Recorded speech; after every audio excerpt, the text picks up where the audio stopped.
அவ இடுப்பு மடிப்புக்கே 1000 பேர் வருவாங்க. அங்க அடியாத்தி வரைக்கும் உன்னை பெருமையை சொல்ற. எப்ப பார்த்தாலும் அவளை இதாவே பேசுவேன். பொம்பளை பிள்ளை ஆள் அழகா லட்சணமா இருக்க, ஏன் முகத்தை இப்படி தொங்க போட்டுட்டு இருக்க? தொங்கிருக்கு. இன்னைக்கு நேத்தா தொங்குது. அத கேட்கல நானு. பிறந்ததுல இருந்தே முகம் முகம் முகம் 1000 பிரச்சனை இருக்கு. என்னடி உனக்கு பிரச்சனை? ஒரு நாளைக்கு எவ்வளவு சம்பளம் வாங்குற? லட்சுமி கடாட்சமா இருக்கிறதுல பொம்பளை பிள்ளை. லட்சுமி கடாவணுமா? இந்த பிள்ளையும் விட மாட்டியா? எரும மாடு அத சொல்லலடி. அப்படி வந்தீன்னா ஆஹா பொம்பளை எவ்வளவு அழகா இருக்கா பாரு அப்படின்னு சொல்லணும். அழகாலாம் இருக்க, ஆனா முகம் சரியில்லையே. மனசுக்குள்ள என்னடி உனக்கு கவலை? அகத்தின் அழகு முகத்துல தெரியும். என்னடி உன் கஷ்டம் என்னன்னு எனக்கு தெரியும். நீ மூடு பாருங்க.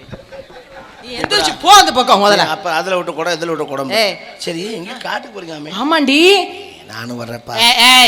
பெண்களா சேர்ந்து காவலுக்கு போறோம். நீ அப்புறம் என்ன அவ என்ன பூலாந்தேவியா? இல்ல இல்ல என்ன பெண்களா வயதுக்கு வந்த பெண்களா போறோம். நீ வயசு அப்ப இன்னும் வயசுக்கு வரலையா? அதெல்லாம் 32 வருஷம் ஆச்சு. அடி ஆத்தி 50 வருஷம் ஆச்சா? சரி அதை விடு.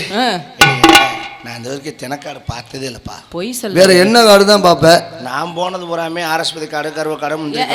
வேற ஒருக்கவா எதுக்குடி வாடகை கொடுக்க முடியலப்பா. ஏசி ரூம்னா 7000 கேக்குறாங்க. 7000 கொடு. இப்பெல்லாம் நீ அப்படி இல்லையா? அவன் நல்லா செலவு பண்றேன்னு இல்ல போனோன்னு தூங்குறதுக்கு எதுக்கு 7000ங்கறேன்?